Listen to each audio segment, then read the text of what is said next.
karena desa ini kan yang paling punya pokok wewenang. Pertama, buku catatan desa ada di desa. Betul. Kerawangan ada di desa. Betul. Data fisik ada di desa. Betul. Ya kan? Yuridis ada di desa. Betul. Artinya apa? Di sini oknum-oknum penguasa atau raja kecil di mana desa ini memungkinkan atau berpotensi untuk merubah status tanah tersebut. Betul. Apakah hal ini yang menjadikan alasan mereka dengan leluasa merubah status tadi salah itu? Satunya ya, atau bagaimana? Iya, salah satunya ya, Bu Deni. Jadi tanah-tanah yang disebut tanah bengkok atau tanah kas desa itu sebetulnya bukan yang statusnya tanah kas desa atau tanah bengkok. Sebetulnya juga ada sebagian dari kepemilikan pribadi atau dulu ada organisasi ya yang mempunyai tanah luas di daerah desa tersebut. Nah, ini ditinggalkan, Bu Nani. Atau tanah masyarakat yang ditinggalkan juga. Ada peristiwa sejarah tahun 1965. Nah, ya macam-macam lah. Artinya di situ itu sebetulnya bukan tanah bengkok atau tanah kas desa. Itu tanah milik masyarakat adat yang ditinggalkan. Begini, Bu Nani ya, bidang-bidang lahan itu yang ditinggalkan menjadi aset tanah barat dan aset tanah adat. Karena peristiwa sejarah tahun 1945 kemerdekaan, kemudian 1965 peristiwa sejarah itu menjadi tanah-tanah banyak yang kosong. Tanah adat atau tanah masyarakat yang kosong yang ditinggalkan itu kan lebih banyak di desa dan luasannya cukup besar. Iya. Nah, seolah-olah manipulasinya itu juga tanah kas desa, Bung Dani.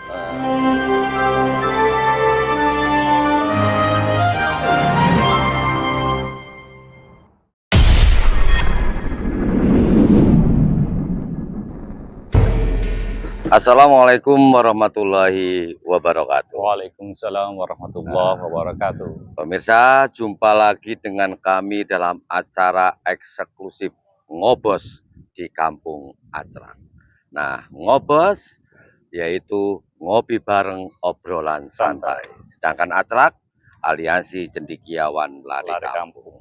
Nah, Bung Andi, kalau kita bicara kampung ya, artinya ini merupakan kebanggaan tersendiri bagi siapapun yang tinggal di kampung ya. Betul, Bung Dani. Bahkan ternyata ada warung kopi juga bertitel katanya ngobos juga. Tapi ya mungkin ya konsep Bung Dani kan dengan podcast ini kan punya maksud dan tujuan berbeda. Tapi ternyata ngobos itu di mana-mana ya mempunyai literasi yang sama. Mereka teman-teman kampung berdiskusi di warung-warung kopi. Ya, memang kalau kita bicara terminologi bahasa ya, ngobos sendiri itu kan tempat orang gesah ya. Iya, betul. Gesah membahas sesuatu. Iya. Nah, oleh kita tangkap sebagai suatu konsep bagaimana ngobos itu memiliki sebuah makna, pesan-pesan yang positif ya. Betul, tapi sebelumnya kayaknya ngopi dulu. Oke, ngopi, ngolah pikir ya. Ngolah pikir. Oke, Bung Andi, sebelum kita lanjut, saya pakai kacamata dulu ya. Saya kalau nggak pakai kacamata nggak pede soalnya ini. Siap. Oke, Bung Andi, kita dulu ini di desa-desa itu kan banyak istilah bengkok-bengkok. Ini topiknya apa, Bung Andi? Topiknya kita TKD, bengkok TKD. Oh, tanah kas desa atau tanah bengkok ya. Keberadaan dan kemanfaatan bengkok atau TKD. Ya. Nah, kita bicara sejarah dulu lah. Ya. Dulu bengkok itu identik sebuah lahan yang memang milik khasnya desa. Ya, masing-masing desa mempunyai tanah bengkok. Betul. Nah, sekarang berubah menjadi TKD ya, tanah khas desa. Dulu desa itu bisa menjalankan pemerintahan kebutuhannya hanya dengan memanfaatkan bengkok, lahan bengkok. Nah, sekarang ternyata perkembangan zaman peruntukannya sudah mulai berbeda. Iya. Di mana di desa-desa itu terjadi semacam boleh dibilang penyalahgunaan atau abuse of power ya. Seorang kepala desa di desa itu menjelma layaknya raja-raja kecil. Sehingga seenaknya secara feodal menyalahgunakan. Betul. Bahkan itu dikuasai bisa berubah juga gitu loh. Betul. Disertifikatkan, dijual-jual kata Bu ini. Betul. Nah, akhirnya kepala-kepala desa berikutnya tidak keduman. Keduman ya. Apa keduman? Tidak kebagian ya. Tidak kebagian. Ya, betul. Nah, oke.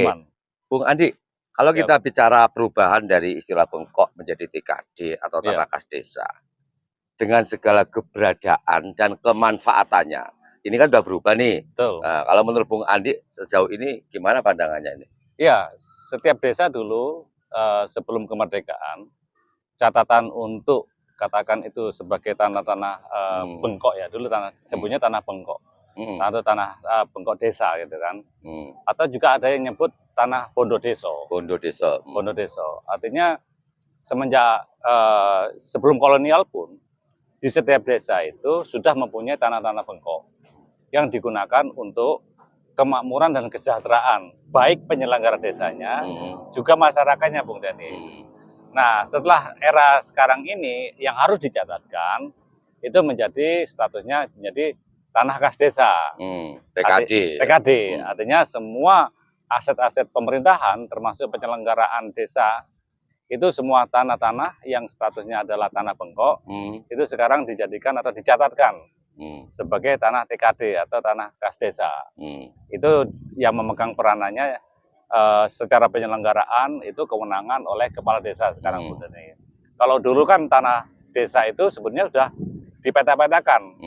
Tanah kas desa itu atau tanah bengkok itu yang menjadi kesejahteraan baik penyelenggara dan desa, karena pemerintah pada waktu itu tidak dapat memberikan kesejahteraan bagi penyelenggaranya ataupun kemanfaatannya oleh desa tersebut.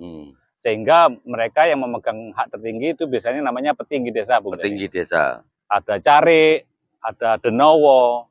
Nah, itu tanah-tanah itu sebenarnya statusnya atau pencatatannya itu sudah ada, Bung Dani.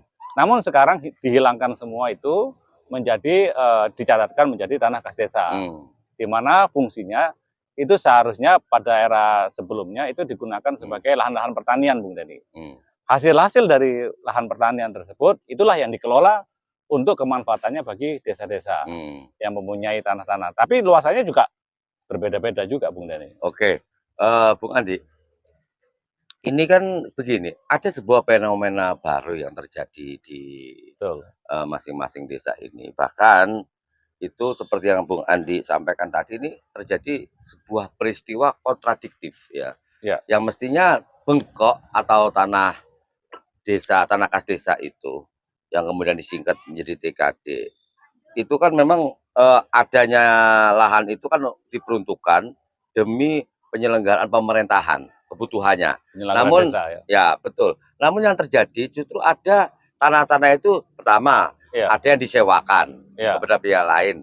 Harga sewa kadang-kadang nggak jelas, kegunaan juga nggak jelas. Bahkan yang ironis, bengkok atau TKD itu berubah status. Tidak sedikit ada yang awalnya bengkok atau TKD kemudian berubah status dan dikapling-kapling diperjualbelikan. Betul. Hal menurut Bung Andi? Iya, sekarang ini bergeser. Banyak kasus-kasus yang katakan penyalahgunaan dari terutama kewenangan kepala desa dalam mengelola, mempergunakan, memanfaatkan itu dengan tidak dilandasi dengan aturan yang benar.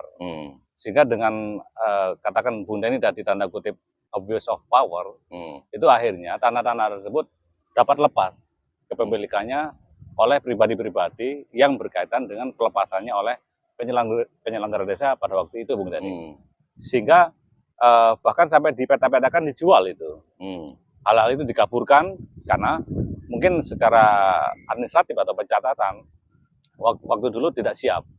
Mana yang menjadi tanah-tanah yang menjadi tanah bengkok atau tanah kas desa tersebut. Tapi kalau sekarang sudah mulai ditertibkan pencatatannya. Tapi dalam hal pengelolaan dan pemanfaatan, memang Kementerian Keuangan itu memberikan hak oleh penyelenggara desa supaya tanah tersebut menjadi atau dimanfaatkan menjadi tambahan PAD.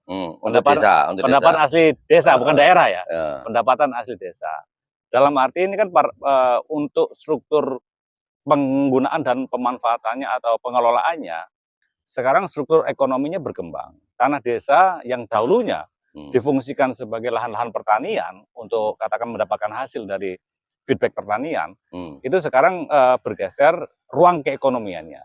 Bahkan tanah-tanah desa itu tidak sedikit berada di struktur dan pola ruas jalan utama di desa itu, Bung Dani. Istilahnya betul-betul strategis lah ya. Iya, kalau sekarang sudah menjadi kawasan atau daerah yang strategis. Di pinggir jalan itu tanah-tanah desa sekarang sudah sudah menjadi struktur ekonomi yang berkembang menjadi lahan-lahan yang dapat difungsikan untuk mendapatkan value editnya atau nilai tambahnya lebih tinggi. Katakan ada yang dibuat ruko-ruko gitu kan, ada yang dibuat gudang, ada yang dibuat kantor, disewakan, atau juga mungkin ada BUMDes juga sudah memanfaatkan tanah itu. Nah, sehingga ini kan perlu diatur bagaimana supaya dalam pemanfaatan dan pengelolaannya seorang kepala desa dalam menyelenggarakan tanah-tanah kas desa ini tidak transparan, masyarakat tidak mengetahui maksud dan tujuannya, sehingga pengambilan keuntungan-keuntungan atau maksud daripada mengambil keuntungan pribadi oleh penyelenggara desa itu sangat besar sekarang ini. Contohnya begini, misalkan tanah TKD atau tanah bengkok tadi berada pada pola struktur ruas jalan utama di desa ya. Memang secara keekonomian begitu dibangun katakan suatu bangunan itu dapat dijadikan menjadi katakan untuk sewa selama sekian puluh tahun. Untuk pihak lain. Untuk pihak lain. Tetapi kan tidak lepas hanya bahwa pemanfaatan ini diberikan pada bisa pihak ketiga, bisa BUMDes, bisa pihak-pihak lain atau pihak swasta dalam bekerja sama memanfaatkan itu. Karena aset ini kan aset mahal ya. Kalau dikelola kan menjadi aset mahal. Nah, kesetaraan atau keberpihakan seorang penguasa desa itu harus terencana. Makanya kan diatur. Dalam pemanfaatan tanah-tanah kas desa atau tanah bengkok, itu tertinggi dalam keputusannya kan harus musdes, Bung Dani. Kemudian setelah musdes itu kan pihak-pihak semuanya dilibatkan. Pihak masyarakat, tokoh masyarakat, kemudian BPD ya, Badan Pembangunan Daerah, kemudian kepala desa dan jajarannya, itu mencapai rasa kesepakatan bersama, kemudian dituangkan dalam peraturan desa. Sebelum pelaksanaan, pembahasan-pembahasan atau daripada konsep pemanfaatan dan pengelolaan itu harus dimusdeskan juga. Setelah dimusdeskan, muncullah namanya perdes. Nah, perdes ini harus katakan diharmonisasikan dengan pemerintah daerah. Jadi tidak sewenang-wenang musdes yang dihasilkan itu tidak melanggar hukum gitu kan. Makanya dia wajib setelah langkah itu menjadi perdes, peraturan desa, itu diberitahukan ke bagian hukum di pemerintah daerah yang menaunginya. Atas perubahannya itu ya. Atas perubahan dalam pemanfaatan dan pengelolaan aset-aset desa ini. Tapi kebanyakan hal-hal ini tidak dilakukan. Diabaikan gitu. Malah. Diabaikan, bahkan kecenderungan abuse of power tadi atau penyalahgunaan kekuasaan itu petinggi desa itu menyerahkan sepenuhnya sehingga keberpihakannya itu seolah-olah menguntungkan hanya kroninya saja. Bisa kepala desanya yang pada waktu menjabat atau keluarganya atau hal-hal yang sifatnya pihak investornya. Jadi kesetaraan dalam memberikan PAD itu tidak ada. Begitu dicatatkan aset itu dalam pemasukan PAD-nya atau pemasukan ke kas desanya itu kecil. Padahal kalau benar-benar dimanfaatkan memang berfungsi untuk katakan menjadi satu bangunan yang dapat disewakan sekian puluh tahun, itu kan penghasilannya sangat besar. Tapi inilah hal-hal inilah yang diselewengkan, Bung Dani. Oke, Bung Andi. Siap. Perubah itu kan sudah mengarah kepada perubahan fungsi ya. Dari bengkok TKD yang semula tanah kosong, pertanian. Nah, yang kebetulan juga itu yang ada di daerah strategis seperti jantung-jantung desa. Betul. Saya punya pendapat lain, Bung Andi. Jikalau tadi sempat nyinggung masalah ruko-ruko ya, bangunan ruko-ruko. Dalam upaya menggali dan penumbuh kembangan ruang-ruang ekonomi. Sekarang ini kan UMKM dengan berbagai potensi masing-masing. Setiap desa pasti kan punya warna atau corak ya. Bahkan punya potensi yang berbeda. Katakanlah kata di sana itu pemerintahan desa atau tokoh-tokoh masyarakat mempelopori dengan melakukan pembangunan massal penanaman massal seperti pohon-pohon misalnya seperti jagung, kayak palawija, jagung atau pisang gitu. Betul. Nah, itu kan bisa diarahkan dalam produktivitas ekonomi. Nah, adapun seperti ruko-ruko itu dijadikan ruang-ruang ekonomi. Nah, di situ kan akan menjadi sirkulasi perekonomian yang luar biasa. Dengan demikian mampu meningkatkan taraf kehidupan masyarakat setempat. Nah, kenapa? Justru pertanyaannya ini, kenapa itu tidak dilakukan lebih kepada mengarah penguasaan diri dengan cara praktek Ibus Power tadi. Ya. Menurut Bung Andi apa kira-kira yang melatar belakang? Ya itu tadi value atau keuntungan ketika ini ditingkatkan menjadi satu bangunan, itu disparitasnya sangat tinggi, melebihi dari nilai-nilai katakan hanya pengelolaan di bidang pertanian saja, Bung Dani. Ketika itu digunakan sebagai lahan pertanian, mungkin value added-nya tidak seberapa. Tapi ketika menjadi ruko itu sangat luar biasa. Oh iya, ya.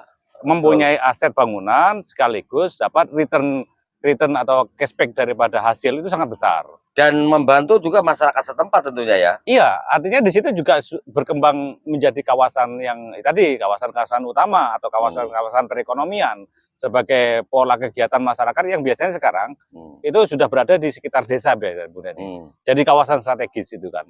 Namun ketertutupan, kemudian penyalahgunaan dengan asumsi bahwa seolah-olah seorang penyelenggara atau kepala desa itu mempunyai kewenangan penuh.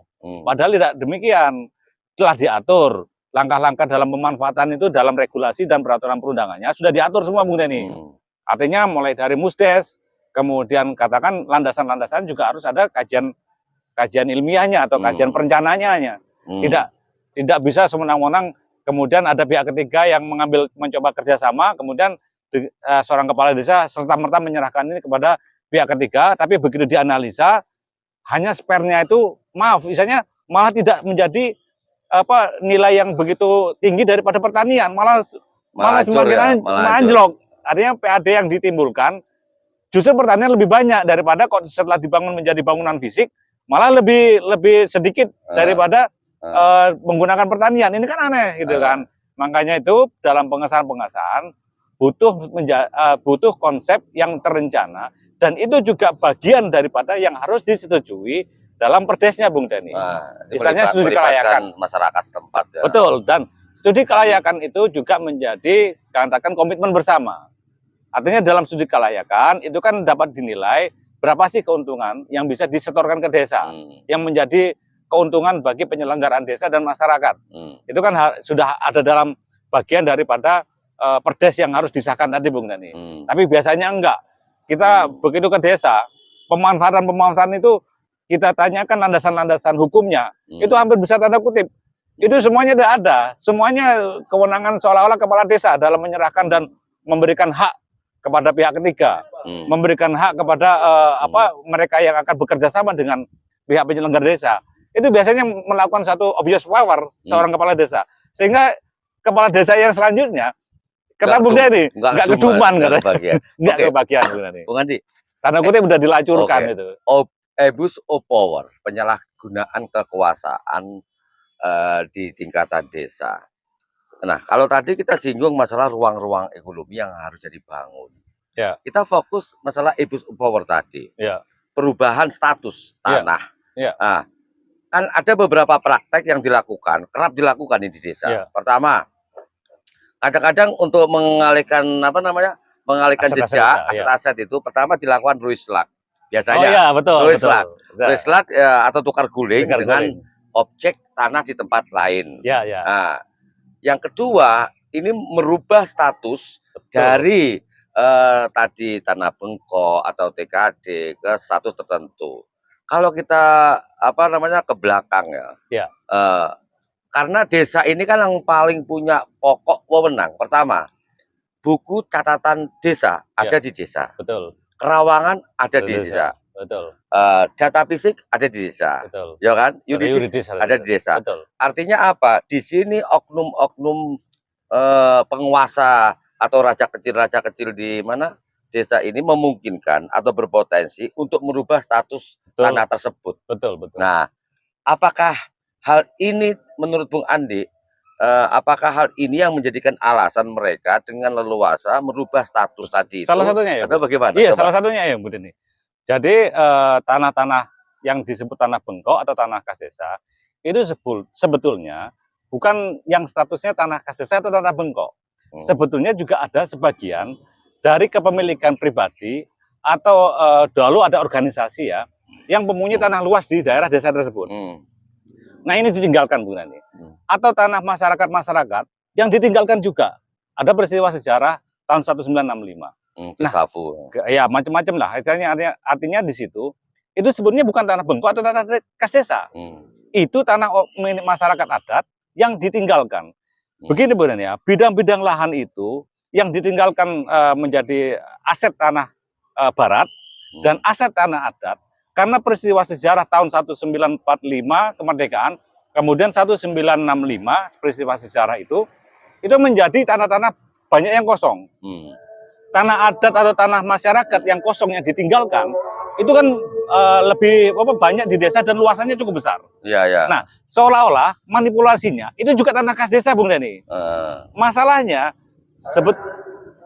penyelenggara desa atau kepala desa itu mengetahui dia tidak mau memakai acuan tanah yang statusnya terbitan letter C ataupun kerawangan yang tahun yang tahun 1959 atau 60-an lah.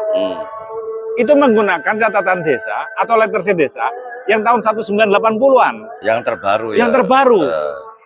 Kepala desa memberikan paradigma hukum atau persepsi hukum yang sangat melanggar.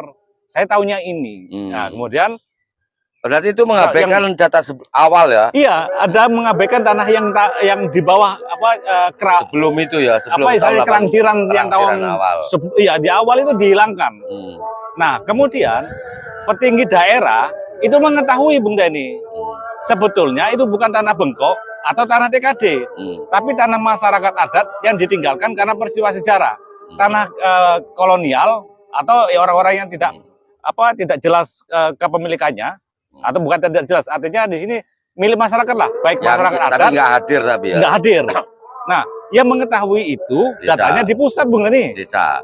Nah, gini kerjasamanya orang pusat, orang pemerintah daerah akan mengintervensi orang penyelenggara desa.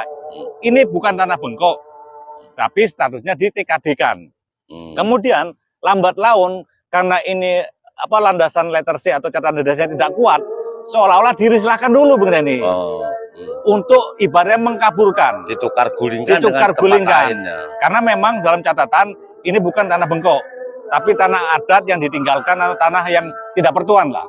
Nah, inilah yang dimain-mainkan, yang tadinya masyarakat yang tahunya tanah-tanah yang memang aset tanah yang dilekati atau ada pemiliknya, tapi yang lebih tahu penguasaannya atau datanya itu orang pemerintah daerah atau orang pusat, orang kabupaten misalnya. Mereka yang dapat mengetahui bahwa ini landasannya tidak kuat, itulah cara-cara untuk mengalihkan praktek-praktek yang misalnya mafia tanah juga sebetulnya ya. Artinya, tapi mekanismenya dengan rislah-rislah bermain ya, bermain rislah. Betul. Artinya di sini sebenarnya tokoh-tokoh masyarakat mengetahui yang tua-tua itu bahwa data awal atau pemilik awal siapa. Cuman karena nggak hadir di situ dianggap area yang tidak bertuan.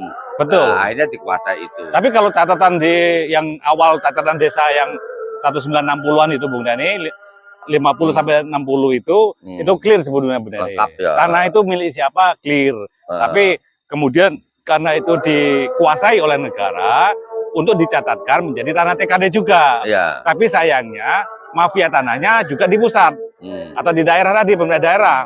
Itu dia mengetahui bahwa tanah itu tanah seseorang yang ditinggalkan, tapi masih menjadikan aset TKD misalkan. Kemudian pola-polanya ditukar gulingkan, gitu kan, menjadi tanah, katakan yang ditukar gulingkan juga tanah bermasalah juga, Bung Dani. Bisa jadi tanahnya desa itu tiba-tiba pindah jauh. Di daerah lain, di luar desa, dan itu sangat tidak efektif dalam mengelola. Itu kan nggak memungkinkan, nggak potensi sama sekali. Nah, akhirnya tanah-tanah itu yang tidak terlalu jauh dalam desa mengakses bahwa dia punya aset, akhirnya juga bermasalah lagi, Bung Dani. Tanah-tanah itu karena efektivitas untuk dikelola atau dimanfaatkan cukup jauh, akhirnya lepas juga dari di lapangan itu dibagi-bagi lagi itu oleh orang-orang ya oknum lah ya. Akhirnya diperjualbelikan. Istilahnya kelompok mafia ini. Betul, kelompok mafia memang begini, Bung Andi. Artinya kalau penguasa memang kepentingannya berkuasa hanya untuk itu, maka nggak pernah berpikir untuk pembangunan di desanya, nggak pernah berpikir bagaimana untuk meningkatkan kehidupan dan kesejahteraan rakyat. Aji mumpungisasi. Kalau cuman sekali, Pak, itu mumpung. Tetapi kalau terus menerus ini namanya mumpungisasi. Jadi ada kesempatan. Betul. Dan masyarakat di sini harus lebih mulai peka. Ternyata tidak semua orang yang ingin menjadi kepala desa itu murni untuk membangun daerahnya, Betul. murni untuk memajukan daerahnya atau mensejahterakan daerahnya. Tapi kebanyakan karena kos biaya untuk tingkat pencalonan lumayan juga. Iya, betul. Lah, akhirnya praktek-praktek ini yang diambil ya. Oke, Gitu. Bung Andi, sebelum saya akhiri, mungkin ada pesan buat tokoh masyarakat, pemerintah desa, pemerintah kabupaten, monggo sampaikan. Ya, topik kita kali ini adalah bagaimana penyelenggaraan, pemanfaatan ataupun pengelolaan tanah-tanah yang telah menjadi aset tanah kas desa atau tanah bengkok. Bagaimana dalam pola-pola regulasinya itu sudah diatur jelas. Artinya kepala desa atau penyelenggara tertinggi desa yang berwenang untuk menyelenggarakan itu dilakukan dengan tahapan-tahapan yang benar. Ya. Ada musdesnya, kemudian ada perdesnya, kemudian ada perencanaan atau studi kelayakannya yang menjadi dasar kesatuan. Sehingga ini benar-benar harus terbuka, harus diberitahukan kepada masyarakat luas bahwa tanah TKD atau tanah bengkok desa akan memberikan value atau PAD kepada masyarakat desa itu yang nantinya akan berdampak multiplier efek dalam pola pembangunan karena ada PAD yang masuk, Bung Dani. Sehingga hal ini harus cermat. Jangan sampai pola-pola tadi mulai mafia tanah sampai mafia kekuasaan yang kekuasaan penguasa desa bekerja sama dengan katakan pendana melakukan satu tindakan yang dugaannya adalah penyalahgunaan aset desa. Abuse of power. Siap. Oke, pemirsa, itu tadi penyampaian dari narasumber Bung Andi Purnama Kamela selaku pengamat kebijakan publik. Sebenarnya kalau desa, perangkat desa, kepala desa mau memanfaatkan TKD untuk pensejahteraan rakyat, membuka ruang-ruang ekonomi, tentu akan mampu meningkatkan PAD. PAD di sini adalah pendapatan asli desa, ya, betul. Gitu ya. Mudah-mudahan ngobos di Kampung Acrak kali ini bisa memberikan kemanfaatan bagi kita semua. Salam budaya berbasis kearifan lokal. Wassalamualaikum warahmatullahi wabarakatuh. Waalaikumsalam warahmatullahi wabarakatuh. Oke, Bung Andi, terima kasih Bung Andi. Terima kasih, Bung Andi. Kita lanjut ngopi dulu. Ngopi dulu. Iki tutu Acrak kesenjarangan Tapi nge-atrake wong cendekiawan. Iki tutu kampung senjarangan Tapi kampunge wong cendekiawan.